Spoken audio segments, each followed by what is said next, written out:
Hello, everybody, and welcome to our sixth live show. The glare is still here because we're your friends. We bought curtains this week. We are still improving. We are working on actually bringing on another team member, perhaps, to help us run the show. I am Dan. Mara's on the comments, as always. We're going to have her microphone, too. It's really, we're just leveling up. It's like a video game. You can't start out with all your stuff at once. You have to level up. We have a show today. We are talking about MoviePass. Oh, like manna from heaven. MoviePass news drops down from the sky. Okay, before I get into it, because once I get into it, I'm just going to keep going. I'm going to throw up the donation. So if you want to ask your question today, you can send in a Streamlabs or Superchat. Streamlabs of $5, get your question on the show. $15 or more, we will take comment breaks during the show before the end and ask your question. If you do the $5 Streamlabs or Super Chats, don't worry, we're still going to ask your question, but we have a question section at the end of the show. So if you would love to, if you have a question that you'd like to ask, feel free to donate there as well. Or if you just want to hang out and watch the show, you can. But yes, okay. So we will get to our first batch of questions after we get into this MoviePass deep dive, because just when you think that MoviePass, it's the gift that keeps on giving.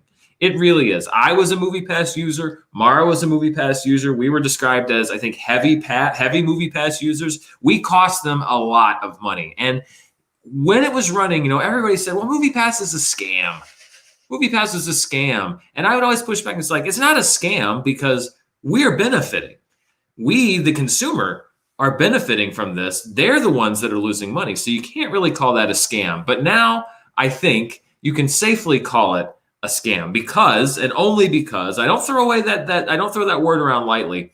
The Federal Trade Commission, whose really sole job is to look out and protect the American consumer, issued what they call an administrative complaint against MoviePass earlier this week. Against MoviePass, its parent company, Helios and Matheson. I believe both of them are in bankruptcy right now. And then executives Mitch Lowe and Ted Farnsworth. You probably heard us talk about both of them while this is all going on. I think Mitch Lowe even came into Screen Junkies and did an interview one day. I'm so pissed that I was not able to do it that day because I would have loved to ask him some questions. Now, according to the FTC, it issues these complaints when it has, and I'm going to quote here, reason to believe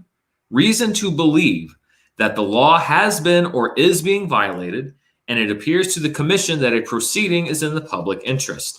This is another quote here from the FTC filing. Quote, MoviePass and its executives went to great lengths to deny consumers access to the service they paid for, while also failing to secure their personal information. The FTC will continue working to protect consumers from deception and to ensure that businesses deliver on their promises. And that is from Daniel Kaufman, who is the FTC's acting director of the Bureau of Consumer Protection. So before we get into it, just for people that might need a refresher about what MoviePass was, in case you weren't around in the heydays of 2018, 2017, when this was all going down, MoviePass was a service that I think for a while for $30 a month would offer you that you could go to see any movie.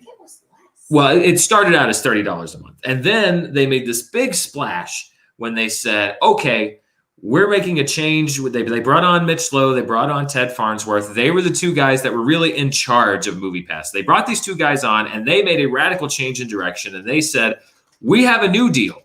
You pay us $10 a month, and you can go see any movie you want once a day at any theater, except, the asterisk started flowing. It couldn't be premium format theaters. It couldn't be 3D. It couldn't be a premium ticket, but it could be a regular theater, participating theater, although some theaters didn't participate, any movie that you wanted once a day. And you would basically go and you would select on the app what movie ticket you wanted, and then they would preload the card with the amount that the ticket costs. You'd go to the window, you'd swipe your card. And so for $10 a month, if Mara and I went to see one movie a month, then they would lose money on us. In LA, they would lose money on us. We were seeing 8, 9, 10, 11, 12 movies a month. We were costing them hundreds of dollars a month, just the two of us. Now, their stated goal was that they were going to get people so dependent on MoviePass that they would then go to the big theater chains like AMC and say, hey, all of our consumers are dependent on us on this price point coming to your theater. So you're going to give us a slice of your concession money.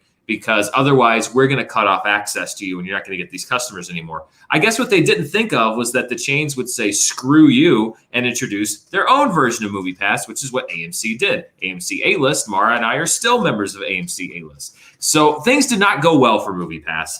There were outages. People started claiming that MoviePass was cutting them off from using the service, and eventually they went bankrupt. And then things have gone pretty quiet. There was a little bubble up, kind of a fraud MoviePass, like people pretending to be MoviePass, that came out earlier this year. But things have been pretty quiet. This broke a long silence. And this is the thing that I say when I push back against MoviePass being a scam, this is where I'm finally about to embrace the fact that the company was obviously and actively working against their customers, which I think pushes it to the level of a scam. So let's read, and I know this is going to get technical, but this is very important to know, especially if you're a MoviePass customer. Let's read the 3 complaints against MoviePass, its parent company, and this is very important, Mitch, Lowe, and Ted Farnsworth specifically. These were the 3 breaking points there for the FTC, why they decided to issue this document. The first one was, 1, MoviePass's operators invalidated subscriber passwords while falsely claiming to have detected, quote, suspicious activity or potential fraud, unquote, on the accounts.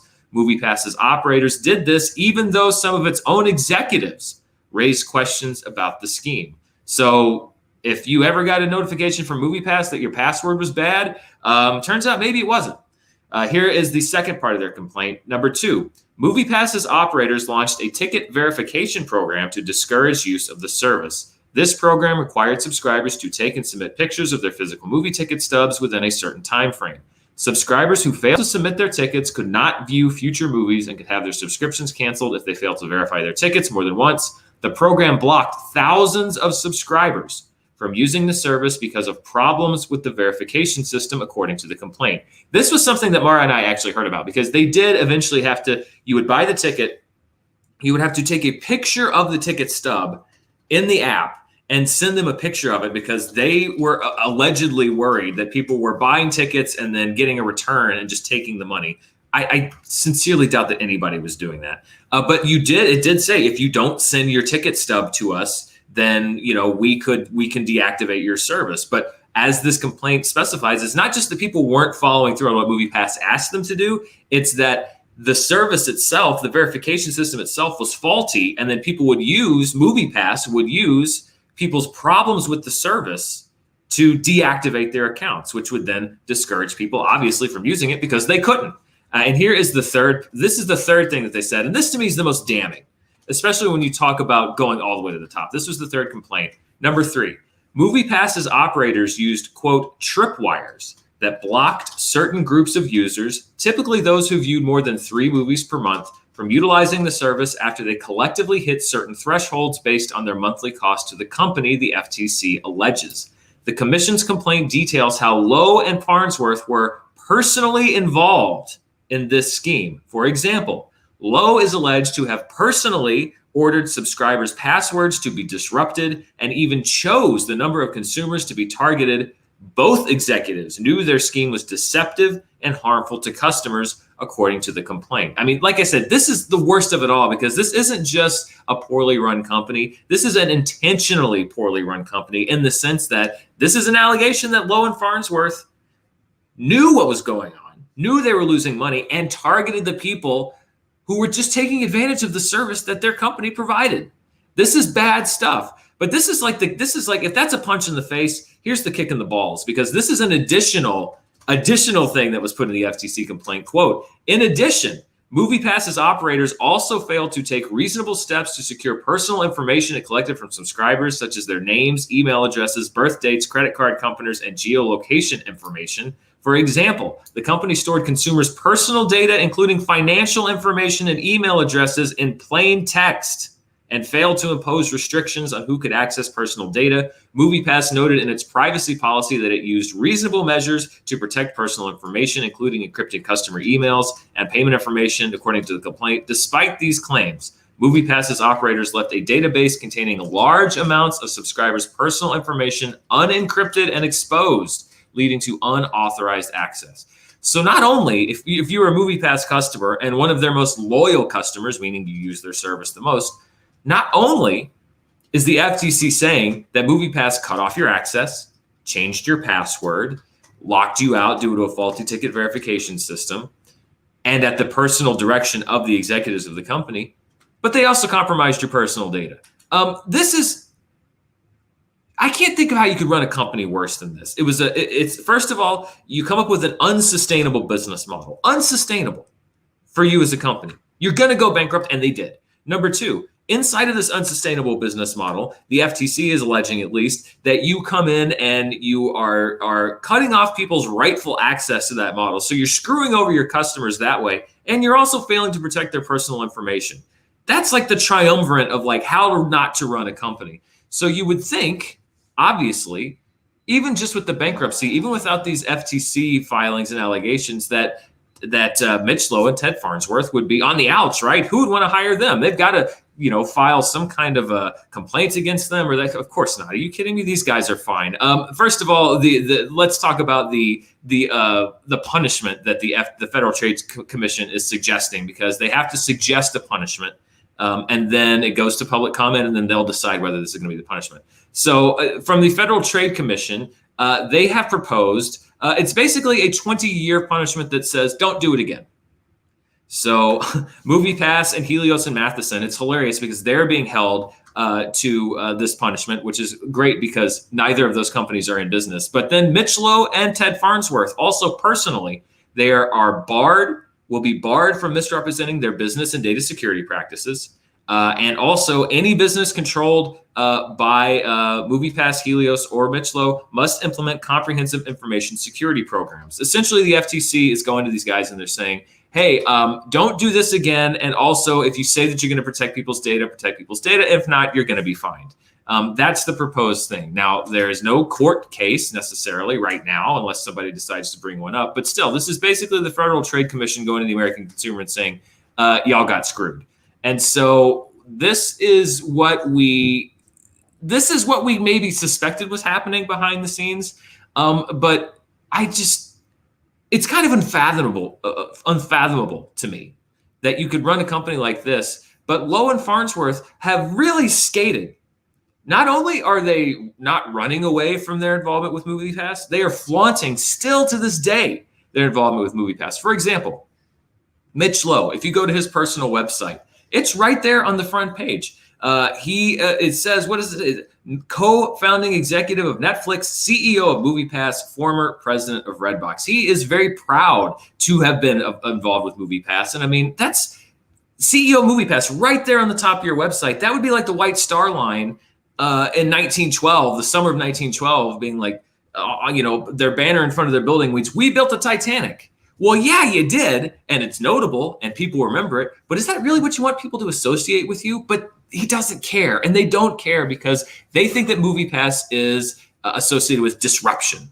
They're disruptors, and that's what's on all of their personal pages. This is Ted Farnsworth's personal page. The first line: Ted Farnsworth is a financier, entrepreneur, film producer, and consummate disruptor. Co-founder of Zash Global Media and Entertainment and former chairman of MoviePass. So again, he is very proud of his association with MoviePass. He is known for turning media industries on his heads. I mean, yeah, you introduced a model that people did better than you. So again, I guess you were a disruptor in that sense. But again, it's this thing of like, you have here deceptive business practices, and then you have the two executives who in this complaint are personally accused of being at the charge of it, saying like, yeah, we did it. That's our company. It's like saying every time I punch someone, I knock them out with one punch, but I only punch 4-year-olds. Exactly. Yeah. Yes. Thank you, Mara. It's like saying like, you know what? Every time I punch, I'm the best toddler puncher in the business. I punch toddlers better than anybody else in the world. And that's like on top of my page. It's like, well, I mean, I guess that's notable, but is that really what you want to put on your banner headline? Mitch Lowe Mara says she would.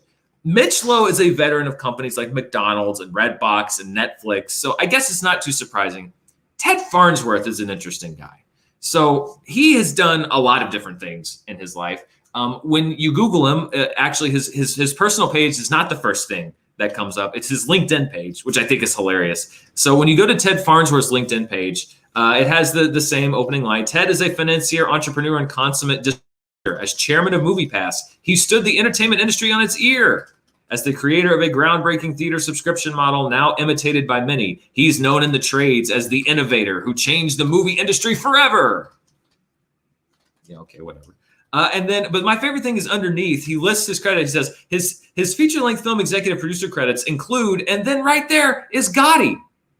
Like, not only is the guy proud of MoviePass, he's proud of Gotti. Like, Gotti's just got to be on there because Ted Farnsworth is like, I got to put something on there that makes MoviePass look better. Maybe if people are focused on Gotti, they won't realize that I did an equally bad job running this company.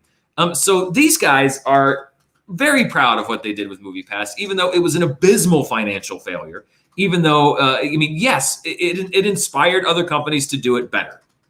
You had an idea that was economically unstable, and then someone else came along and were better than you at figuring out how to make money with it. I guess that's something to be proud of. But this company that Ted Farnsworth is head of now, or co-founded, Zash, this is Zash, disrupting global media and entertainment.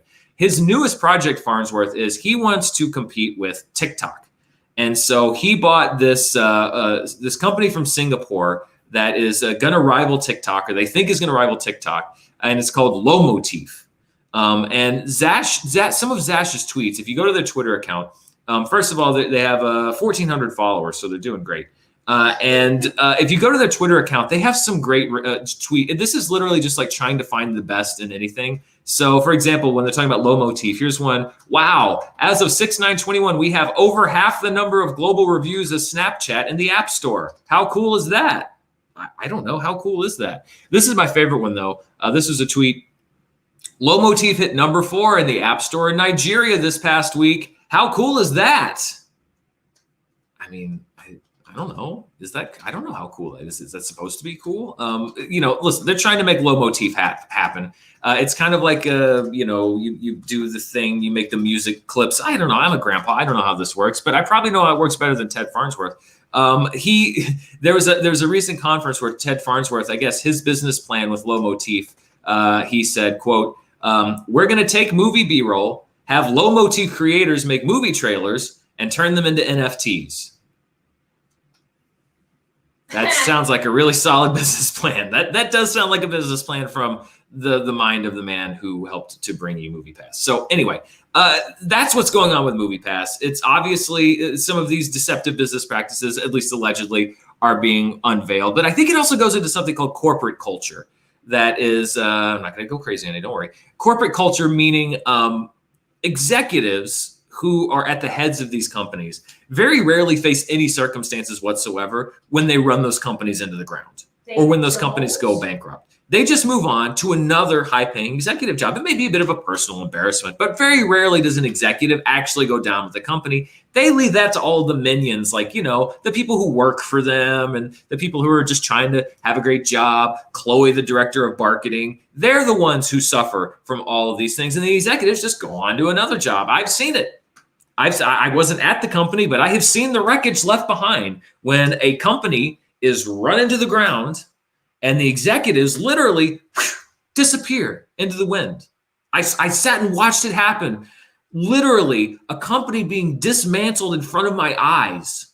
People that I knew and worked with for years carrying boxes of their personal belongings because they've been laid off like that. No warning. They'd been told the company was fine. We're getting money. Don't worry. You got months left. We all have jobs. Maybe in a few months something might happen. And then literally one day to the next, boom, they're out of a job. And those executives are gone, disappeared, never hear from them again, never see them again. And the people that are left to pick up the pieces are the ones who are now out of a job. This is what I think sucks about this MoviePass thing. MoviePass is hilarious. MoviePass is objectively hilarious. I'm so blessed that I was in a position, both at Screen Junkies and then Fandom and then here, to be able to track this story across the years because it is one of the funniest stories that I've come across ever. Just the fact that like this company that was so clearly going to go out of business, but at the same time was so proud of losing money. Just the bravado with which they did it and this confidence, like we're going to go to AMC and say, you're giving us your concession money. Like, no, they never were. They never were. And that was the worst idea I could think of. Time to check your I will. I'm wrapping up. Sorry. No, Sorry no. if you ramp yourself up yes, more. anyway. Talk about Gotti. I'm wrapping up. But the downside is that this corporate culture, meaning Ted Farnsworth and Mitch Lowe, get to go trumpet that they were the CEOs of MoviePass. I'm sorry, you should be ashamed of that. It was a dismal failure. And not only was it a dismal failure, but you ripped people off while you were doing it. I wouldn't put that on the header of my webpage. And I wouldn't ask people to thank me for doing that. Congratulations, you came up with an unsustainable business model that other people figured out how to do better. But I'm not going to give you credit for that. I'm just not. I am going to give you the shit that you should be getting, pardon my French, for ripping people off, because it looks like that's what you were doing. We were very lucky. It never happened to us, but we knew people that it did happen to. And so, you had an unsustainable business model. I'm not going to give you the credit for that. So anyway, stay tuned. I don't really know how much more MoviePass news is going to be coming, but it is one of the strangest and weirdest and at times hilarious and at times sad and anger. It's every emotion. Don't get me started on Gotti, because that's wrapped up in MoviePass too. And we're not even going to go there. I've already done it. I've already done it. Come on, that movie fought you on the internet. I did. I got into a Twitter fight with the movie Gotti. Let's take some of our $15 donors. Thank you, everyone, already. I've got a few questions here. Linger Singor says, Linger Singor says, one of the reasons you're the best is because you engage with, quote, political topics from race to gender, etc. Is this an active choice? Most public personas try to stay out of things. I mean, I don't really censor what I talk about. If it's, I'm not someone who goes out of my way to express always my just every personal political thought. I have a lot of my friends who are in the movie space who are also very openly political about things that are, just everyday topics. That's not necessarily who I am. I have very deep personal political beliefs that, some of them I share, some of them I don't share. But I do engage with political topics when I think they intersect with art and when they intersect with the movies, and then things like, the George Floyd protests last summer that I just felt compelled to speak out on, because that was such a huge movement. And I really would have not felt right to not use the platform that I have to share my thoughts. And people were very generous in views, and I was able to give a little money to some charities last summer. But I think that part of it is just that I feel very strongly about how things like these affect the arts. I think that the arts and the movies are important. And when we have things like, the stuff that's come up with when we were talking about John Cena last week, for example, in China, like I think that that's a very important thing that affects movies. It affects the business of movies. It affects the art of movies. And I feel comfortable speaking out on those things. And so, I thank you for that compliment. There are some things that I just sort of don't go into publicly because I don't feel like, this is the forum necessarily where people go for that. But there are some things that I do feel compelled to speak out on, and especially if they affect the movie industry and the movies themselves. But thank you, Linger. I appreciate that. And I hope that you keep watching.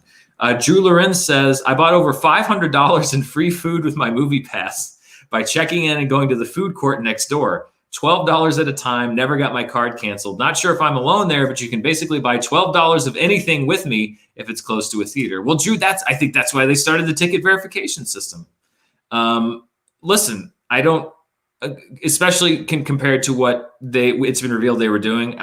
Good for you. I mean, it's their system. I heard about that if you at first, especially when they were sort of geotagging it, where you could check in and they would just preload your card with $12 or however much the movie ticket cost. If you went to somewhere close by, or like you said, if you go to the concession stand and just buy $12 worth of food, they'd never check it. I think that's why they started the ticket verification thing. So maybe they didn't need to, Drew. Maybe it was because they suspected somebody was on the free popcorn train. But again, something maybe you should have thought about before you launch your business. Ben Rayner says, hi, Dan. I would love a movie about MoviePass starring Jason Sudeikis and Fred Armisen, kind of a behind the curtain kind of movie. That is Sudeikis, particularly as Mitch Lowe. I mean, hang on, let's put this up. So that's Mitch Lowe on the left. Oh yeah, Armisen as Ted Farnsworth. That's kind of spot on. That's kind of spot on. I can see both of them. That's a great suggestion. I'm behind that. If you can get that going, Ben, kickstart it. You got me. I'll join in. I'll be like a producer or something. Snookmaster 20. Love it. Hi, Dan. I watched The Sound of Music for the first time ever the other day, and I'm surprised that it wasn't on constant repeat when I was a kid. What a fantastic film. Easily will make my all-time list. So I feel like you're just flushing me out because that is a movie that I haven't seen. Shame. I know. Shame. I know. Shame. I know. It was a classic when I was growing up, too. I need to see it. I've got it on Blu-ray. It's down there on the shelf. I just need to check it out. It's a time commitment. That's part of it. And also, I don't know. I love musicals. I don't know why I've never watched it. Maybe this is the week when I need to finally watch it. Well, maybe the week Plumber died would for the week. Yeah, maybe. Justin Clowater says, if you could only watch movies from one decade or 10-year stretch, e.g. 1982 to 1992, what would you choose? Oh, geez. That's a tough one. I mean, I think I might go like 60, well... Yeah, maybe like 68 to 78, 69 to 79, because that encompasses all of the 70s, early Scorsese, early Spielberg, the great Lumet films, some great De Palma films. You got some good Kubrick stuff in there. Yeah, I think I might go like the last year of the 60s to the last year of the 70s. But if you're going to push me a little bit more recently, then I might go like 87 to 97. I almost think go 84 to 94. 84 to 94. Yeah, but 97, you get Independence Day in there, you get Men in Black in there, you get the Lost World. Well, I love Lost World, but Twister. But you get the Terminator. Yeah, but you get Terminator 2 if you still go later. But I want both. Well, you can't have. Well, you can't. I can have both. That's true. Mara can have both. Carly Perkins, thank you, Carly, says, I'm so thankful for MoviePass. They got me used to going to theaters every week and made me really love the theater experience. I now use A-List and save so much money on it with how often I go. Thanks, MoviePass. I mean, listen, MoviePass was a great deal. We never saw more movies than when we had MoviePass. And if that's all that they were doing, like, listen, if they just came up with a bad corporate idea that we were able to take advantage of, and then they folded shop and they're like, well, that sucked, we didn't make money, we'd say like, yeah, sorry, that was us, but thanks for the ride.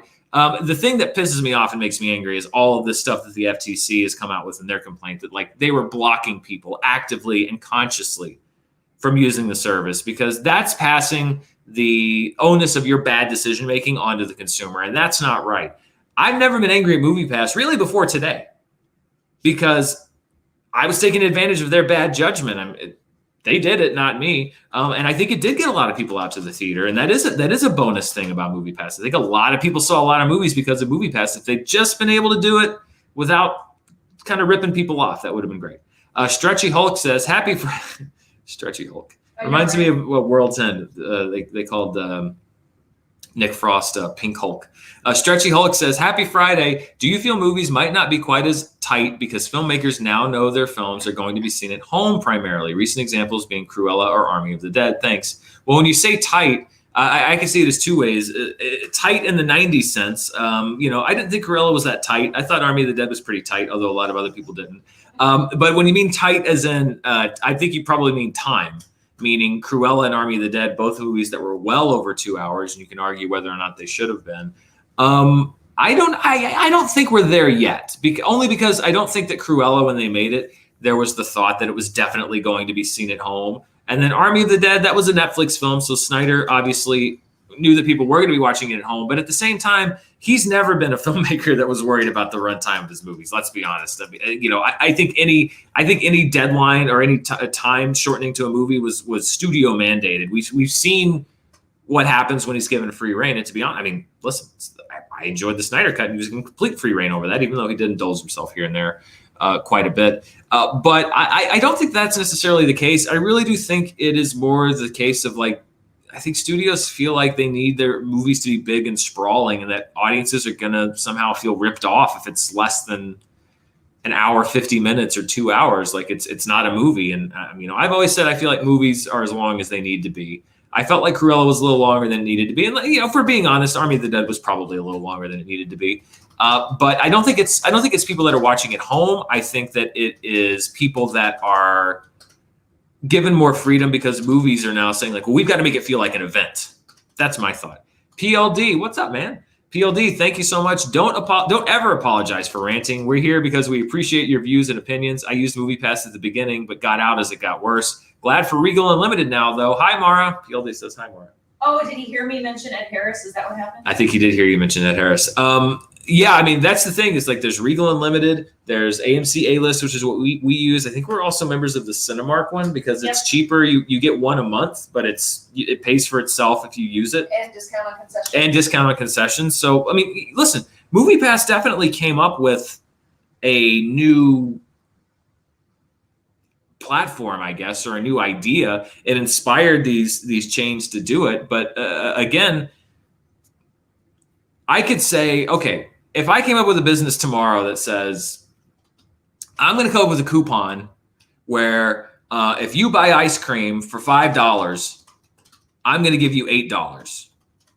And I go bankrupt, but it inspires TCBY or whoever, or Pinkberry, to come up with a loyalty reward system because more people are coming in and people want it. Should I get credit for coming up with an unsustainable business idea? Maybe it inspired other people to do it, but I mean, this idea of like, I'm a disruptor, like that's, to me, when you say I'm a disruptor, that is a substitution for saying I succeeded. It just means that I disrupted things and then other people figured it out. I mean, Sean Parker, I know, has been called a disruptor because it's like, I came up with Napster. He's a rich dude and he was able to use that and go on to other things. But Napster and MoviePass are not the same thing. And I think that people use this disruptor tag as like, you should give me credit for coming up with a bad idea that other people did better. I don't know. I don't know if I should. Should we establish a cat goal? Should we establish a cat goal? I don't know. We don't have any cats right now. We could get them. We could probably get them. I don't know. Maybe next week we'll do a cat goal. Because I want to think about it ahead of time. I don't want to be thinking off the top of my head. Taste of what a cat goal would be by maybe sticking them at the end of the episode. Yeah, well, at the end of the show, maybe we'll come up with cat goals in the future. Because I don't want to lean too hard into goals, but we might come up with a cat goal in the future. But at the end of the show, we'll give you a little sneak preview of how crazy our cats can get. Let's go on to thank you to everyone who donated, and we'll come back if anybody donates during this next story. But let's go to our next story. And this is something that just made me insanely happy this week. This is exploiting my love of three things. He-Man / Masters of the Universe, Kevin Smith, and the song Holding Out for a Hero by Bonnie Tyler. All things that I love to an unreasonable degree. Yesterday, I believe, the days kind of run together for me. The first trailer came out for Masters of the Universe Revelation, which is a new show from Netflix. It's going to be a new animated He-Man / Masters of the Universe show. It is from the mind of Kevin Smith. He's heavily involved creatively. And first of all, I think this show just looks freaking cool. I like this animation style. Maybe it's because I'm getting more into anime and stuff. I know this isn't quite the quote-unquote anime style, but it's somewhat similar. And people say, "Oh, that's unrealistic." Well, it's He-Man. He-Man was always unrealistic. I love He-Man. Mara, can you hand me Orko there? He-Man is the best. So I'll fight you. I've got to that. It actually is He-Man. Can you hand me the sorry. Can you hand me he's on the shelf. He's on the shelf over there. I pulled him out, but I didn't have a chance. The little red dude on the shelf right there on the counter on the over, down. Oh. Yes. Thank you. I couldn't see it. That's all right. I still have a lot of my original He-Man figures, but we've got He-Man. Because He-Man's the best. He-Man's pretty cool. Kind of one note, but pretty cool. Obviously looking forward to some He-Man love, but I want to talk about Orko. Orko in this trailer looks friggin' awesome. Orko was like this magical sorcerer. He could do magics and all kinds of crazy things. And he was comic relief, really, on the Masters of the Universe cartoon show. He was like Orko, what are you doing in Growler's pen again? I mean, it was like never, he would do like crazy magics. This is my original Orko. Orko, who, the figure out of it, like literally goes to surrender as his phrase. Although I noticed the other day when I took him out of the bin, his arm had gone down, and I'm like, Orko, that is not, no, Orko. Are you Heil Hitlering again? That's not. I don't know why. This was not a well thought out toy, but originally you would have like a ribbon here that you would put in Orko's side, and you'd pull the ribbon out, and he would like scoot across the ground, and there were sparks, and it was supposed to be magic. But Orko was always like a goofy character. I like that it seems like in this series that we're going to get like a badass Orko. This is Gwildor was basically the replacement for Orko in the Masters of the Universe movie. And then, you've got things like He-Man fighting Skeletor. There was something that I thought was funny. I mentioned Kevin Smith, obviously. Gwildor? No, I'll get it in a minute. Okay.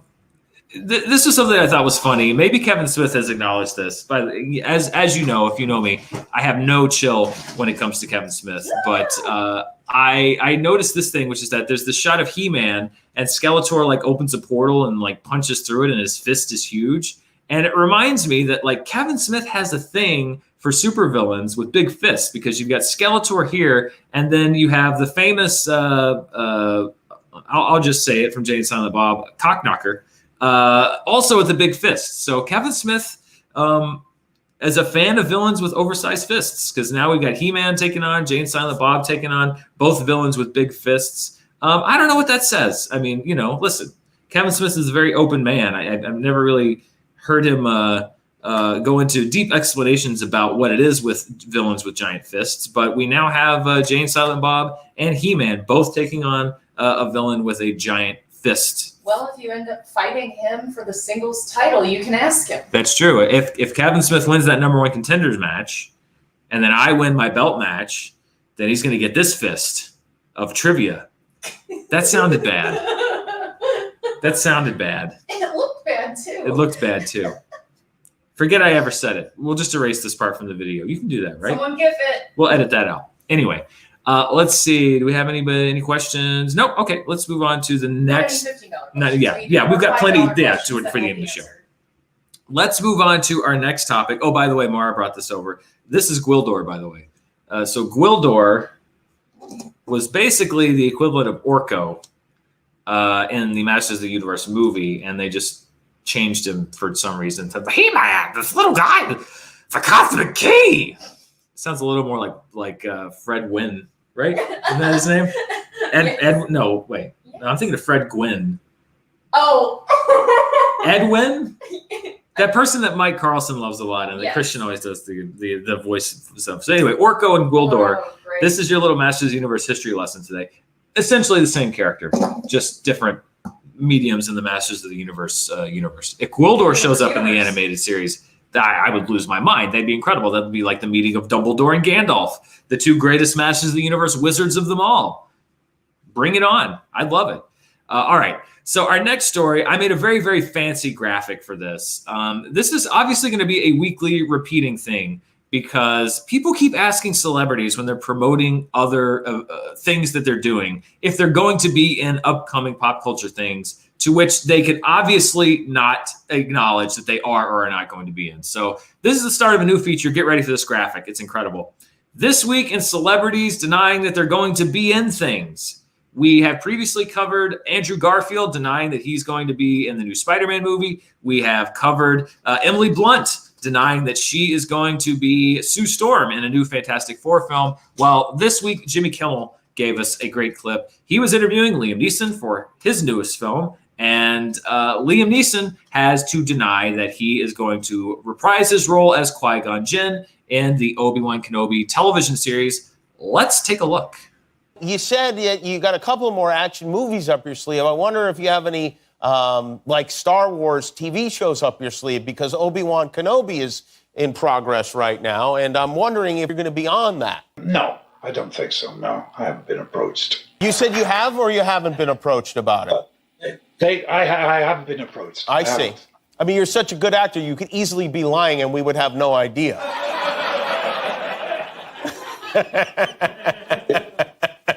Yeah. Have you noticed that every one of these things goes the same way, which is the interviewer will ask the person they're interviewing if they're in something. And then that person will make, kind of a joke, and then they'll say no. And then the interviewer will go like, okay, but really? And then that person will say, no, really. And then the interviewer will say, well, if you were lying, we'd never know anyway. And then there's just an awkward silence where they kind of go like, no. Stop doing this. He's not going to say yes. He's not going to say no. I mean, he's going to say, okay, I should rephrase that. He's going to say no. And that's it. He's not going to say no and then be like, no, actually, yes. I'm revealing it here on Jimmy Kimmel Live, unannounced, that I will be returning as Qui-Gon Jinn. Excuse me. I apologize for that. He's not going to confirm for you there, but it's that same thing of just like, I'm going to ask you a question that I know you can't answer. You're going to answer the only answer that you can answer, and then I'm not going to believe the answer that you give me anyway. So what was the point of all this? So stay tuned next week, perhaps, for This Week in Celebrities Denying That They're Going to Be in Things. And if you see something that you think would be good on This Week in Celebrities Denying That They're Going to Be in Things, shoot me a tweet, shoot me a comment or something, and I will feature it here on the show. I'm going to leave it on the graphic while I sneeze.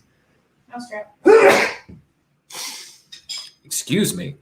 I have not taken my allergy medicine today. That's also going to be a goal for next week. It's going to be Dan's allergy goal. We're going to have a curtain goal. We're going to have a Dan's allergy goal, and we're going to have a cat goal all next week. So stay tuned for that. That's going to be a breathtakingly exciting show. All right, let's look at the next story. Hey, remember Lord of the Rings? No, never heard of it. Mara doesn't, but I sure do. It's going to... Rachel Cushing's Hobbit senses tingling. Yes, right? Well, Lord of the Rings is coming back in addition to the TV show on Amazon, which at last report, I believe, costs $3 billion per episode. There is also going to be an anime-style Lord of the Rings movie coming to theaters. The Lord of the Rings, The War of the Rohirrim, is going to be coming from New Line and Warner Animation. Warner Animation's turned out some pretty good stuff in the past. They're coming back to the big screen. It is an anime-style film. It's being developed by Kinji Kamiyama. It will tell the story of King Helm Hammerhand, who is a king of Rohan. You may remember him as his horn being blown. That's not a euphemism. His horn was blown by King Theoden in the Two Towers. This is going to cover King Helm Hammerhand and how he got that horn installed at Helm's Deep, his own battle. It'll be set about 250 years prior to the Lord of the Rings films. Philippa Boyens, who was a co-writer on the original trilogy, is going to return as a consultant, but neither Fran Walsh nor Peter Jackson are expected to return in any capacity. So if you like the writers of Rohan, and you wanted to know just how the horn of Helm Hammerhand got there, then you're gonna find out. I'm sure it's in one of the texts and appendices, etc.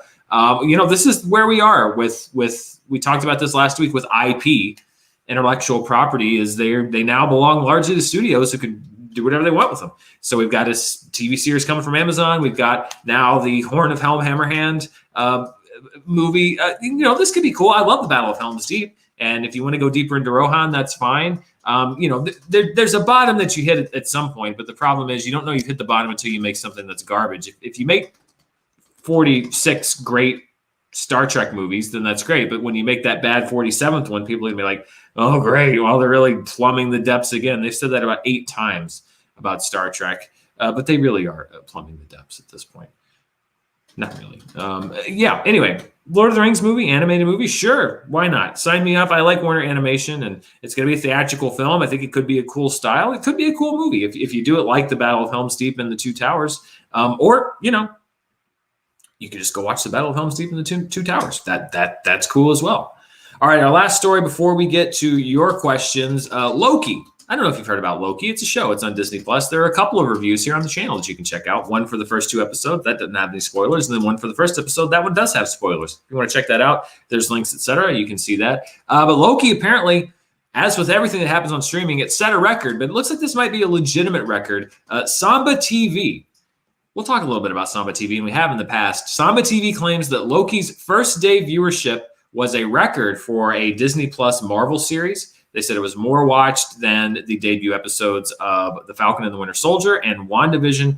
They estimate 890,000 U.S. households tuning in to watch it on its first day, just on its first day. Now, Samba is something I think we've talked about on charts before. They're an interesting company. They have software, and they read, if you have their software enabled, they read the pixels on your television to know what you're watching.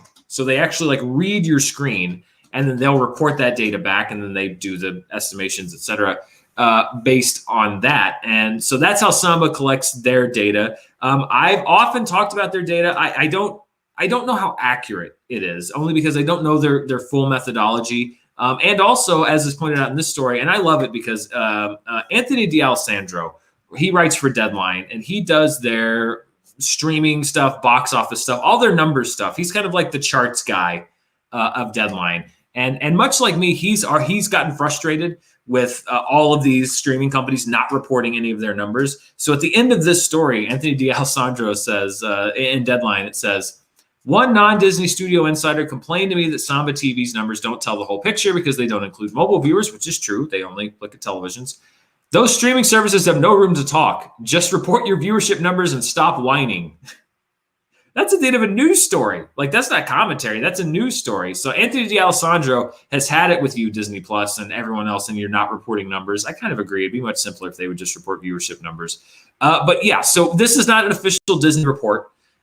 They don't report numbers. None of them do. Netflix doesn't. Disney, nobody does. But according to Samba TV, take that how you will. It doesn't include mobile viewers. It is looking at television screens. Loki seems to be the most popular Disney show out of the gate, at least as far as people watching. I guess that's not a huge surprise. Loki's probably, I mean, listen, I love Falcon. I love Winter Soldier, Wanda, and Vision, but Loki's probably the most popular character so far, at least that's in the title of a show. To have his show done. I love the first couple episodes of the show. I think it's actually the best first 2 episodes of any of the Disney shows so far. So we'll see. We'll see what happens. But it appears that Loki more popular than his MCU brethren so far on Disney Plus. So that wraps it up for the news this week. Let's go to your questions. And we first have a couple from our 15 plus tier. Thank you so much. Stacy asks, okay, get ready.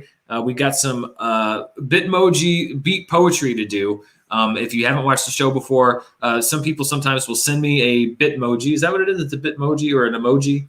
I think It's a motion emoji, but they move. A GIF emoji? A GIF emoji? A GIF emoji. And when Mara copies and puts it in my document here, it just describes what it is. It gives me a description of what it is. And it's kind of like beat poetry. So here's our first GIF emoji poetry. Ready? This is fun. This is a good one. Pair character dancing under a rain of confetti and taking his hat off to say, "You are amazing." Thank you. Why did you make that sound so sinister at the end? I was kind of going for seductive, but I guess it comes off as sinister. Do you want to try one more time? No. No? Rationale says, love the channel and your POV on movies, TV shows, life, fans since SJU. I just have to say something about your next anime choice. A lot of suggestions, so I'm glad to be getting some. The next anime you need to watch is Full Metal Alchemist Brotherhood. Reasons. We have Streamlabs. Okay, I'll finish the Streamlabs because there's reasons to follow up. 1, great story, characters, English dub, animation themes. 2, interesting backstory. Original Full Metal Alchemist was a Game of Thrones situation. Anime caught up to and continued beyond manga, resulting in unfinished and westernized conclusion. Okay, so that's 2 out of 3. We're getting the third one. Yep. This is like an old news show where it's like it's coming in through the wire. I'm reading this anime review off the wire. Full FAB was made after the manga ending resulted in more. Start over. FAB was made after the manga ended, resulting in more Eastern themes and is complete. Also, both versions feature the same actors except for one main one because he aged up. 3 on Netflix, 4, 11 episodes shorter than Attack on Titan, 64 versus 75. I will have to say the 2 that I've seen the most often, obviously, are Attack on Titan and Full Metal Alchemist Brotherhood. The other one that I got recommended, and there's some parts, there's a commenter that is so,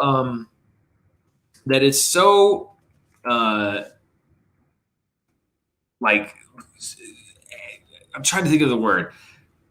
Interested in me seeing it is now I've forgotten the name of it. It's the one that's like 900 episodes long. All right, hang on. I've completely blanked. I've completely blanked about what it is. I'm gonna have to do this because I think it's been like over 2 weeks straight or something of telling me that I have to watch this, and of course now that I have to actually think of it, I can't think of it. But it's an anime that's like. So many episodes. It's like it'd be like kind of it's like the Doctor Who of anime. One Piece. That's right, One Piece. Aflam Gangster, and thank you for your commitment, Aflam Gangster, because you've commented on so many videos to say that I need to watch One Piece. But it is very long, from what I've seen. It is a very, very long anime series. I'm trying to look at. I mean, yeah, it's like a media franchise. It's how many episodes long? Anime series. Anyway, it's like 900 episodes or something, which is like I appreciate it, but like I'm a newbie. I'm a beginner, so I don't know if One Piece is going to be the one for me right now. But I appreciate, if you want to keep asking me to watch it, you can. But I think it's more likely that Attack on Titan or Full Metal Alchemist Brotherhood are going to be the ones that I jump into next. But Ray Chanel, that's a compelling argument. I mean, especially the shorter than Attack on Titan thing. Maybe I go with the one that is shorter. I guess my main thing would be, and perhaps someone can enlighten me. Do I have to have seen Full Metal Alchemist to understand Full Metal Alchemist Brotherhood? That's a good question. Maybe someone can answer that for me. All right, let's talk to some of our let's get some of our other questions here. Mystery Me says, I missed the MoviePass saga. It was real fun seeing that dumpster fire unfold. One of my tweets even ended up in a Deadline article about MoviePass. Yeah, I mean, here's the thing. If you're on Twitter, you're just as likely to get into a news story as like a world leader. Mara and I talk about this all the time. It's kind of annoying. Like there's so many outlets now where there's a story that I want to know about. And it's literally like, so-and-so does so-and-so. And then you click the story and it's like, so-and-so did so-and-so. Here are 14 tweets about it. And it's just embedded tweets from people on Twitter. And it's nothing else. Like that's not a news story. That's just you restating the headline and then just copying, posting stuff for Twitter. And then you getting clicks out of it. But I'm glad that you were in the Deadline article. I was also once in a Deadline article about MoviePass. Again, when I got into a Twitter feud with a movie. Matt Chapman says, they drove me to A-list after a particularly frustrating day. Was Chloe, the director of marketing, involved in the fraud? Was she a bad dog? Listen, I want to be very clear about something. Chloe, the director of marketing, is a very good girl. Yes, she is. She's a very good girl. No, Chloe, I have it on good authority, had no idea what was going on. And really, your director of marketing shouldn't know. She's a good girl. She's a very good girl. Yes, she is. Your director of marketing really shouldn't know the kind of things you're perpetrating because it's like a plausible deniability thing. You wouldn't want Chloe to have an ambivalent feeling about what she's marketing or the kind of marketing reports that she's generating. Marketing is a very sacred industry. And you don't want to muddy that with the money of it all. So no, I do happen to know that Chloe, the director of marketing, was not involved in the fraud. She's not a bad dog. She's a very good girl. D-Train asked, In the Heights was a phenomenal movie. I agree. It was the kind of movie we all needed. The performances, the music, the environment, everything was excellent. I give it a solid A. Do you think it has a chance of beating Quiet Place 2's opening weekend record? I'm going to go on record and say I think it does because I saw John M. Chu last night send out a tweet from a theater. I'm not exactly sure where it was, but it looked like it was full with an audience that was having a great time. We were the only people in our screening yesterday at 3:00, but so sad. It's we're not in a huge market. We're not really near a huge market, so I guess it's not that shocking. But I was just glad. Summer. I know it's summer. I was just glad we were there, honestly, because it would have been shameful for In the Heights to have played its opening screen to an empty room at that theater because that's an IMAX screen too. I was very happy that we were there.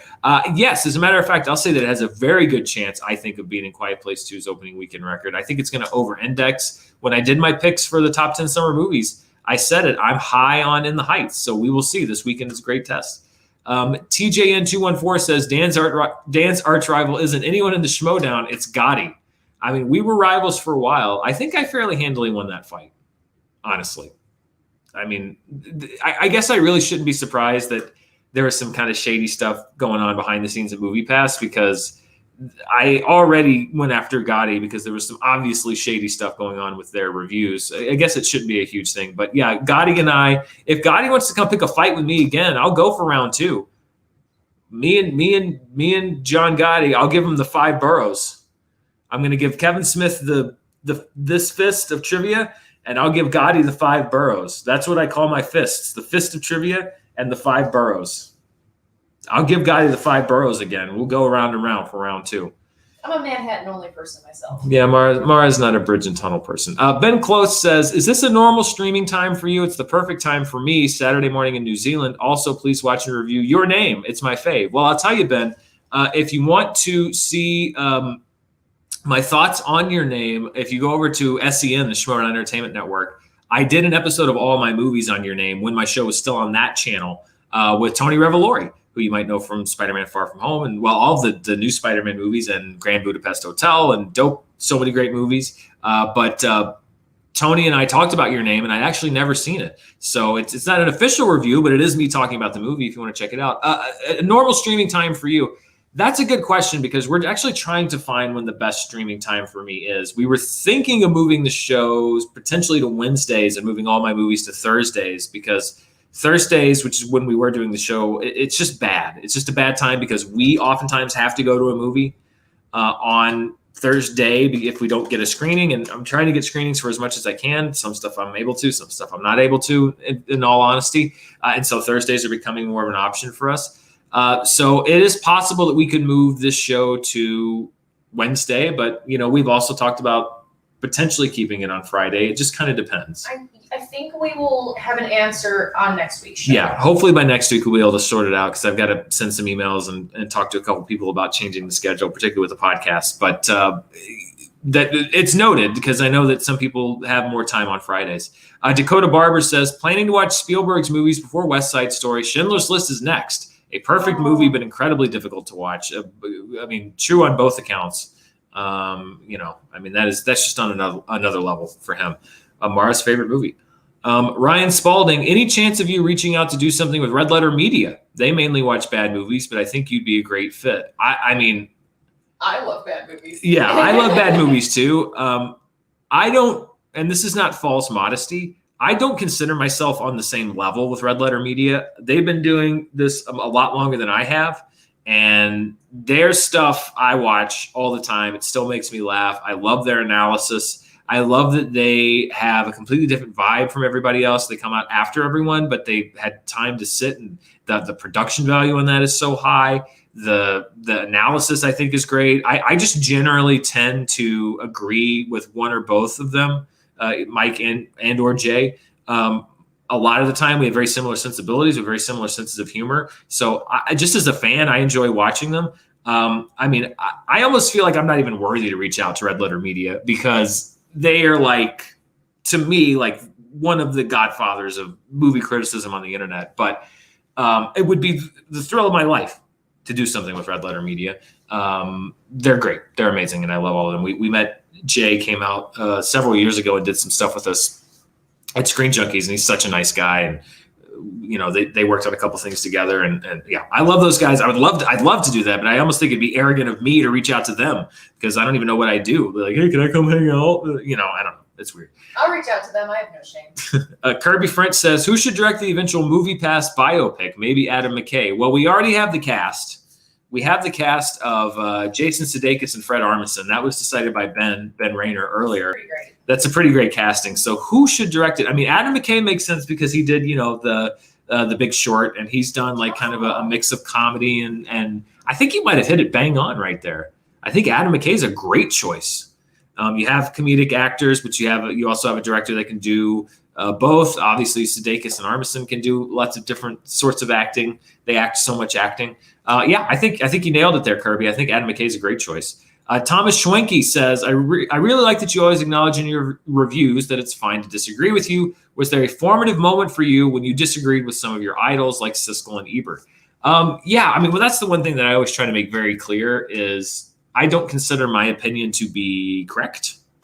Like if I like or dislike a movie, I don't think that I'm right and you're wrong. Like I can disagree with you strongly on your opinion, but I'm not going to say you're wrong because that's your opinion.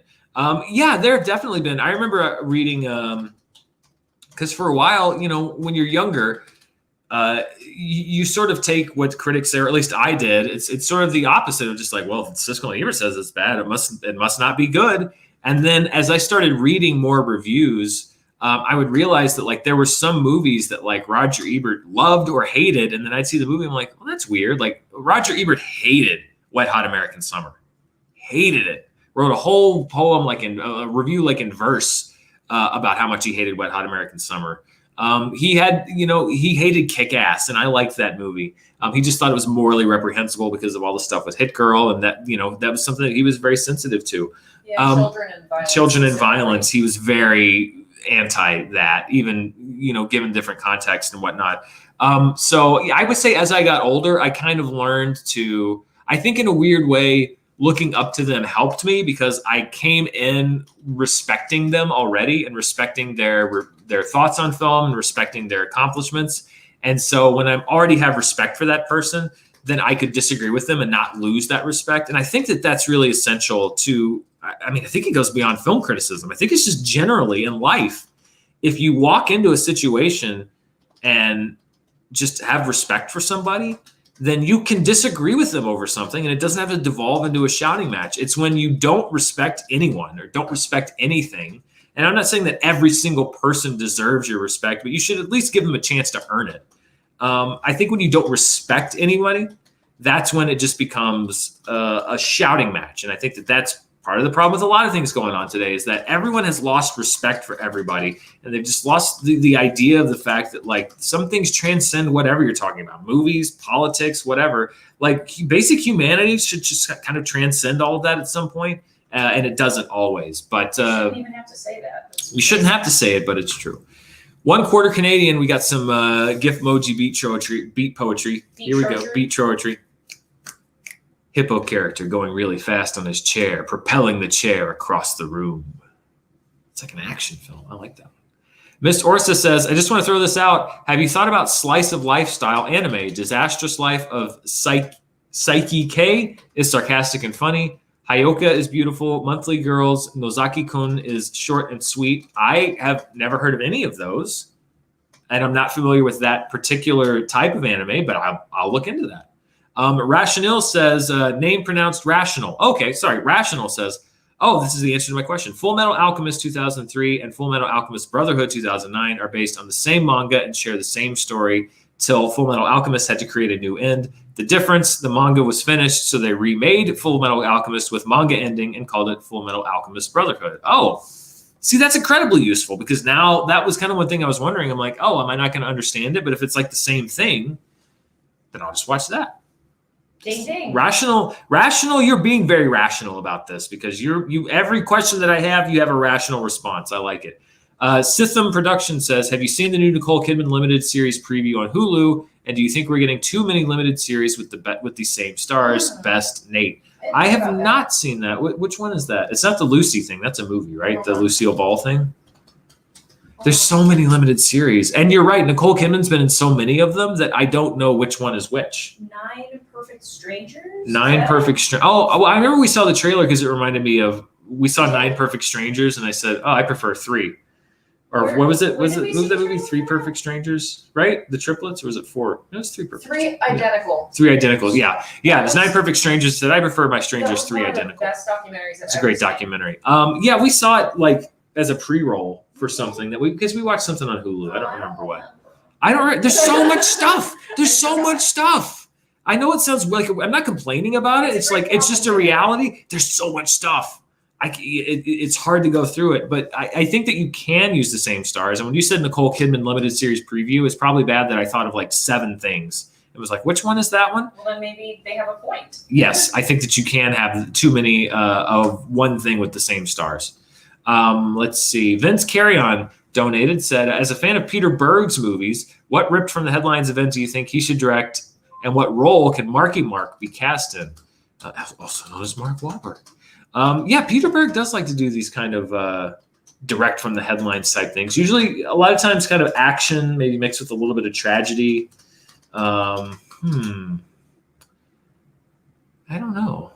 I would say Sully, but they already did it. Plus, Mark Wahlberg wouldn't be a good Sully. He could be like maybe the co-pilot, or he could be the guy finally on the plane. He stops the plane from crashing into the Hudson, or like he lifts it out of the Hudson. But then you're departing too much from the movie. From the real events. So maybe that's too much. Yeah, I don't know. What? It's weird because, like I said, Peter Berg's movies, I haven't seen all of them. The ones that I've seen are good, but they're all like based on like kind of sad things. So it's like, not all of them, but a lot of them. And it's like, oh, geez, like, I mean, I'd like to see that, but like, would I like to see that? I don't know. I kind of would just like Peter Berg to do like not a goofy movie as in like, Max and Goofy, all that. That would be interesting. And Mark Wahlberg as Goofy would be great. But I think that I'd like to do like something kind of a silly, like a silly real life story. You know what? let's throw him on. Let's have him direct the MoviePass movie. Peter Berg's directing. Fred Armisen and Jason Sudeikis stay on board. And Marky Mark is Barky Bark. He's Chloe, the director of marketing. Marky Mark as Chloe, the director of marketing. Wait. Can it be like a Cats thing where he's like a CGI Yes. dog human? He's a computer-generated dog-human hybrid. He's the director of marketing. You might have to gender swap it, but that happens all the time when you have a real-life story and you bring in another actor. So, or maybe it's a composite character. But Marky Mark is the director of marketing in the MoviePass movie that is now directed by Peter Berg.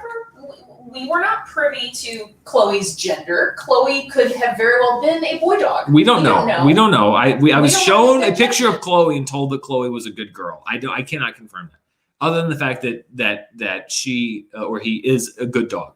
Ishimitsu said, "Hi Dan, love listening to your shows. I like what you said about not needing your opinion as a critic to be right. With you and my other favorite, Movie Bob, I've listened to enough reviews to be able to judge how much I'd be in agreement with you." And I think that's kind of like, I don't review movies because I want you to agree with me. I really do review movies because A, I love movies. B, I like talking about movies. The whole consumer aspect of being a film critic, like that's fairly recent. And really Siskel and Ebert had a big part in that because they were accessible enough as critics that, thumbs up, thumbs down, it became part of the marketing of the movie. Siskel and Ebert give it 2 thumbs up. Well, then people start turning to critics to be like, well, is it good or bad? Generally, criticism was, it did kind of pass judgment on whether a critic liked or disliked a movie, but it was analysis. It wasn't retail. It wasn't like, I am telling you to go see this movie. That's why I always say, I recommend this movie. Or I wouldn't recommend this movie for this audience, or I would recommend this movie for this audience, because for me, talking about movies it literally is my opinion. And I'm not trying to pass judgment on, you should never see this film. I don't know, if you like Transformers movies, fine, go see Transformers Age of Extinction. I think it's hot garbage, but you know what? If you love the Transformers movies, you probably love that one. I'm not going to tell you not to go see it. Hey, if somebody's favorite Mexican restaurant is Taco Bell, Yeah. that's totally fine. Even if it makes you poop fire, And Taco Bell is delicious. Depending on what you order. I don't order meat at Taco Bell. I know better. I do, and it's delicious. Honestly, Anyway, I like meat. I'm not going to pass you judgment on what you like. So that's always been my thing when they talk about movie critics, like, find ones that you agree with or find ones that you disagree with. If you like to hear contrary opinions to your own, go find the ones that you don't agree with and say, like, I'm interested to hear what that person has to say. The main thing being, it's not a war of who's right. Some critics, I will say some critics have a different view on it, and they consider themselves to be the arbiter of taste, and they will tell you that you have good taste or bad taste on whether you like or dislike a film. I'm not one of those critics. I like to come in and tell you what I think. I'll try to throw in a recommendation. Even if I don't like the movie, I'll try to say, hey, if you do like this, or if you did like this, maybe you'll like it, even though I didn't. Sometimes I'll hate a movie and I'll say that. But I don't consider myself to be the arbiter of taste. And I think that that's the way to go about it, honestly, is like, that's why I don't grade movies. Even grading to me seems too objective. I do give them a number on Rotten Tomatoes because I don't like the binary. If I was just to leave it fresh rotten, I think that the lesser of two evils would be to give it a number grade on Rotten Tomatoes than just to leave it binary fresh rotten. But generally, even that to me is just like, it puts it up to comparison. And I think that even if I like 2 movies, you shouldn't be like, well, why'd you say this one was B+ good and this one was B good? I mean, they're both good. That's the point. And it's all about my personal opinion, grading it in between.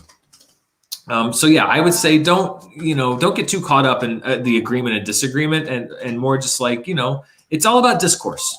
It's all about discourse and analysis.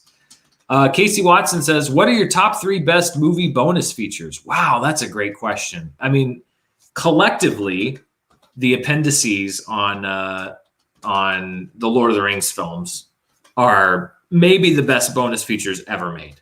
I really do think that the Lord of the Rings appendices are just like the most exhaustive look at a movie from beginning to end, that whole process that I've ever seen. Those are spectacular bonus features. That's why DVDs were made. So that would be one of them. I'm trying to think of other bonus features that I enjoyed on other DVDs and Blu-rays. I've been going through so many now that it's like I generally love great commentary tracks. Roger Ebert, for example, does a commentary track for Casablanca on the Blu-ray that I have, which I'm a easy mark for Roger Ebert. That was so enjoyable to listen to. I loved listening to that, so that's up there. And could you? Sorry, It's okay. I'm trying. It's all right, huh? I had hoped that the VA was going to call me, but naturally, no, they didn't. No, of course, so. the VA didn't call you. Sorry, we had it's game day in the dungeon, and so yeah, we're all helping. By the way, if you are a fan of the Movie Trivia Showdown, great live event happening very shortly. Robert Parker will be playing in a number one contender match, and so it's game day in the dungeon. So we got texts flying around back and forth. So those are the two that stick out. I don't know if a third one jumps to my mind, but really, first through 48th place is the appendices on the Lord of the Rings discs because they're great.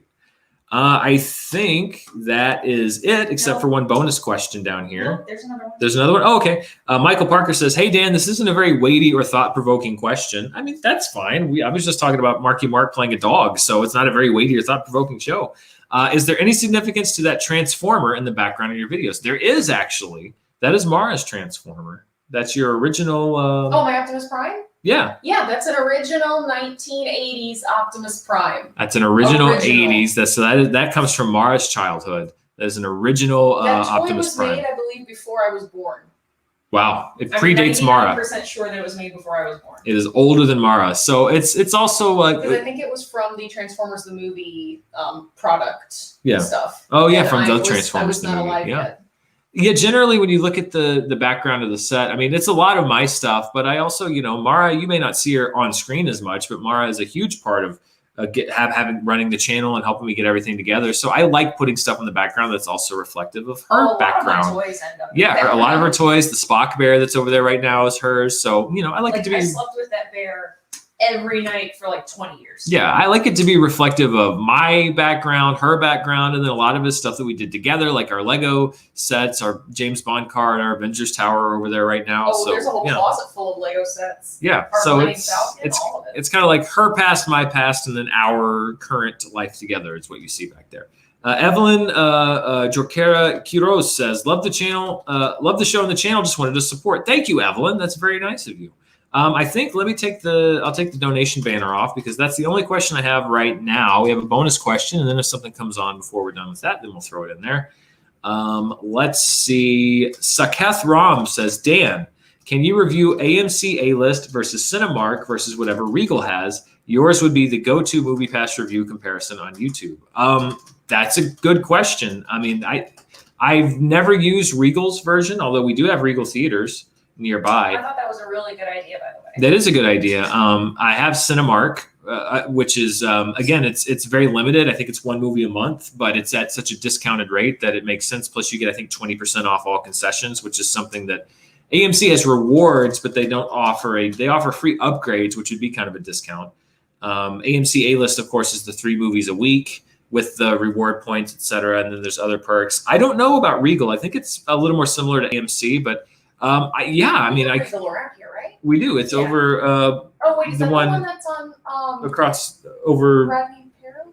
Or? No, well, Oh. there's one I think there, and then there's one over in on the north side Oh, okay. at the mall. Yeah. Oh, that is a Regal. Yeah, that's a Regal. So we do have The one you Regal tried to go theaters. to, The and one someone got shot. yeah, it's I tried to go. I'm not laughing at someone getting shot. No, there was I had the only 2 movies that I saw in theaters, quote unquote, during the pandemic. I happened to be here in Arkansas visiting my mom after she, sadly, she's fine now, but she had COVID. And so I was here helping her recover. And Tenet and New Mutants came out right around each other. And I went to see those, had N95. It was a lot different. N95, mask, gloves, everything. But I went twice to go see a movie. The first time with New Mutants, I tried to go see it. And there was literally a hurricane moving through town. And I thought that I wasn't going to get there. And I did. And the second time I went to see Tenet, and the screening I was going to, the mall was shut down because there was I don't believe anyone was killed, but there was a shooting at the mall.